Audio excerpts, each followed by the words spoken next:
La columna vertebral.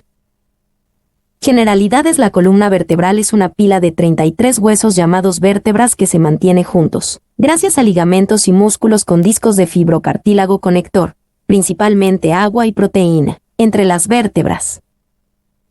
Divisiones de la columna vertebral. Las 33 vértebras se dividen en 5 secciones distintas en sus características. El grupo superior se denomina cervical y contiene 7 vértebras. El siguiente segmento se denomina torácico y contiene 12 vértebras. El grupo inmediatamente inferior al torácico se llama lumbar y contiene 5 vértebras. El grupo inferior al lumbar se conoce como sacro y contiene 5 vértebras fusionadas en una estructura denominada sacro. El último grupo se llama coxígeo y contiene 4 vértebras fusionadas en una estructura conocida como cóccix.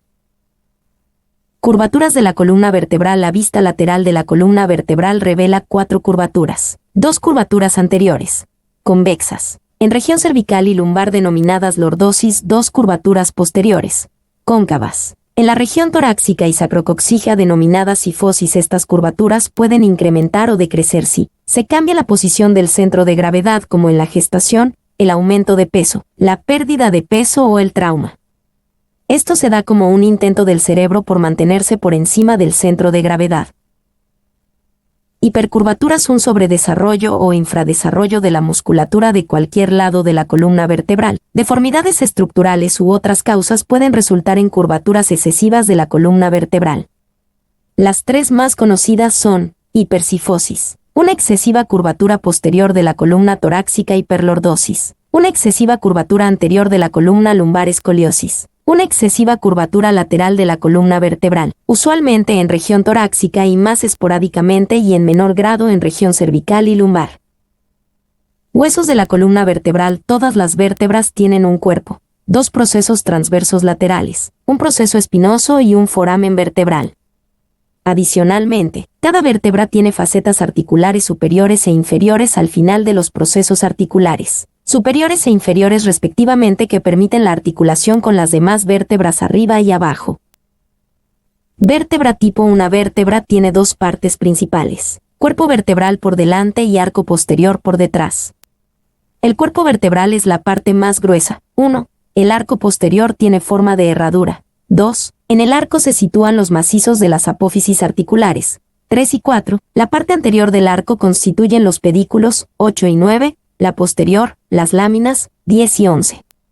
Por detrás del arco se sitúa la apófisis espinosa. 7. Y a los lados de los macizos de las apófisis articulares se sitúan las apófisis transversas. 5 y 6. Los cuerpos vertebrales están unidos por el disco intervertebral y las apófisis articulares formarán las articulaciones cigoapofisiarias. Huesos de la columna vertebral. Las láminas forman el aspecto posterior del foramen vertebral. Los pedículos forman el aspecto lateral del foramen vertebral. Los aspectos laterales de la unión de 2 vértebras forman el foramen intervertebral o de conjugación, a través de los cuales pasan las raíces nerviosas salientes de la médula espinal. El istmo, también llamado pars articularis o cuello, es el área ósea entre el proceso articular superior e inferior de la vértebra. Vértebras cervicales. Las vértebras cervicales se nombran de la más superior a la más inferior como C1, C2, C3, C4, C5, C6 y C7. Se debe notar que las vértebras cervicales tienen su proceso espinoso bífido y un foramen en cada proceso transverso que sirven de canales para los vasos sanguíneos que pasan por las vértebras cervicales. Estas 2 características son únicas de las vértebras cervicales. Otra estructura importante es el largo proceso espinoso de C7, que es fácilmente palpable. Su palpación es de fácil realización y es punto de referencia para identificar las otras vértebras adyacentes. Altas y axis. La primera vértebra cervical, el atlas, C1, y la segunda vértebra cervical, el axis, C2, tienen formas diferentes a las otras 5 vértebras cervicales, C3, C7, para permitir a la cabeza rotar.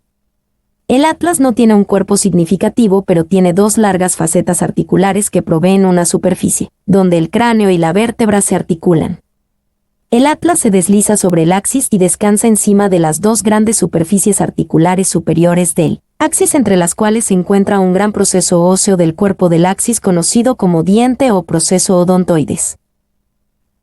El atlas El atlas consiste en dos cuerpos laterales unidos por un arco anterior y otro posterior, y no por un cuerpo central, como se evidencia en las demás vértebras. A partir de C3, sus dos cuerpos laterales poseen carillas articulares superiores cóncavas e inferiores convexas. El arco anterior se engrosa en su parte central y forma cuerpo desde donde se proyecta la apófisis odontoides, hacia arriba. El atlas rota alrededor de la apófisis odontoides del axis. Este contacta con el arco anterior del atlas. Las masas laterales del axis contactan en la parte superior con las masas laterales del atlas. El axis. El axis es también un hueso con forma circular con carillas articulares superiores e inferiores que articulan con el atlas y la tercera vértebra cervical. Las carillas articulares superiores son cóncavas para articular con las carillas inferiores del atlas. La apófisis odontoides asciende a través del canal medular. Vértebras torácicas. Las 12 vértebras torácicas tienen características similares a las otras vértebras con unas pequeñas diferencias únicas. Se notan procesos espinosos más largos y más verticales. Se deben notar también las superficies articulares, fóveas, en los aspectos laterales anteriores de los procesos transversos y en las porciones superiores e inferiores de los aspectos posteriores laterales de los cuerpos vertebrales. Estas escotaduras proveen la articulación de 12 pares de costillas con las 12 vértebras torácicas. Vértebras lumbares. Las 5 vértebras lumbares, L1, L5, son las más grandes. No tienen forámenes en sus procesos transversos ni facetas articulares en sus cuerpos. Vértebras sacras. Aunque están separadas al nacer, las 5 vértebras sacras, S1, siglo V, se fusionan para formar un gran hueso de forma triangular conocido como sacro durante el crecimiento.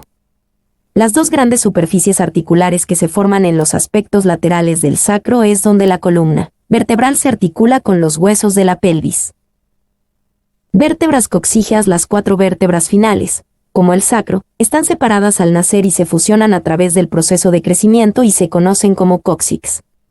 Sirve como fuente de inserción para estructuras ligamentarias y musculares. Articulaciones y ligamentos de la columna vertebral. Solo hay una estructura móvil en el cráneo, la articulación temporomandibular, la cual permite abrir y cerrar la boca. Cualquier movimiento de la cabeza entonces es el resultado de las articulaciones entre el hueso occipital y la primera y segunda vértebra cervical, articulación occipito-atlanto-axoidea. Existen aproximadamente 25 ligamentos en estas articulaciones. En esta presentación no se hará énfasis en cada uno de estos ligamentos, sino en los grupos a los cuales ellos pertenecen. Ligamentos de la columna cervical. Los ligamentos atlanto-occipitales unen el hueso occipital del cráneo a la primera vértebra cervical, atlas o C1. Los ligamentos occipito-axiales unen el hueso occipital al diente o proceso odontoides del axis. Los ligamentos atlantoaxiales unen el atlas al axis. Un grupo final de ligamentos no está involucrado en el movimiento de la columna vertebral. Los ligamentos costovertebrales, 6 por costilla, que unen las articulaciones de los 12 pares de costillas del tórax con 12 vértebras torácicas. Ligamentos occipito-atlantoaxoideos. Los ligamentos de la articulación atlantoaxoidea merecen una especial atención, ya que le confieren a esta unión estabilidad, limitando el movimiento y protegiendo la médula espinal que pasa por el canal medular. El atlas gira alrededor del eje longitudinal de la apófisis odontoides unos 45 grados en ambos sentidos, siendo la amplitud total de movimiento de 90 grados. Ligamentos occipito-atlantoaxoideos. El ligamento transverso mantiene la apófisis odontoides articulada en la fovea dentis del arco anterior del atlas. Manteniendo la apófisis odontoides en esta localización, estos ligamentos aseguran el espacio suficiente para que la médula espinal discurra a través del canal medular. Los ligamentos alares limitan la rotación y el movimiento lateral del axis debido a su anclaje en el extremo de la apófisis odontoides. Los ligamentos apicals fijan la apófisis odontoides insertándose en el agujero occipital.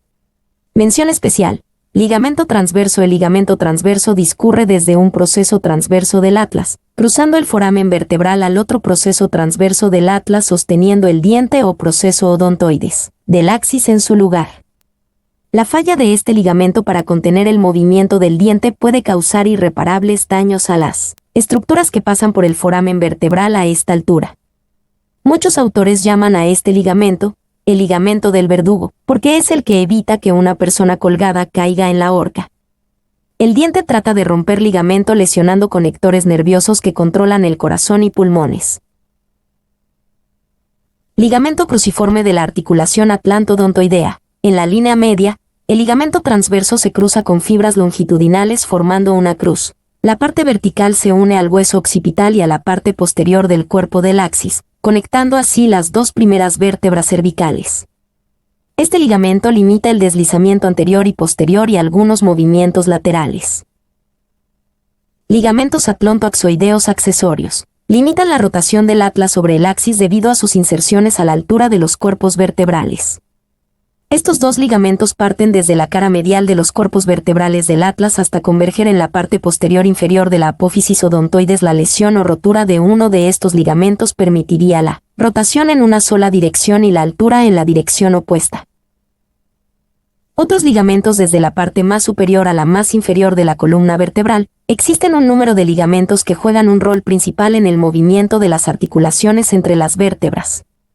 Dos ligamentos conocidos como los ligamentos intercuerpos recorren la columna en su longitud entera. Ligamento longitudinal anterior recorre todo el aspecto anterior de los 33 cuerpos vertebrales. Es el más débil de todos los ligamentos de la columna. El ligamento longitudinal posterior recorre el aspecto posterior de todos los 33 cuerpos vertebrales. Forma la pared anterior del canal medular. Ligamento longitudinal anterior y posterior. Más ligamentos. El ligamento flavio discurre entre las láminas de vértebras sucesivas. El ligamento interespinoso se encuentra entre cada proceso espinoso. El ligamento supraespinoso recorre el aspecto dorsal de los procesos espinosos desde el cóccix hasta la protuberancia externa occipital. Ligamento nucal va desde la protuberancia occipital hasta el proceso espinoso DC7. Ligamento iliolumbar va desde el proceso transverso de la quinta vértebra lumbar al ilion de la pelvis. Ligamentos intertransversos conectan los procesos transversos adyacentes.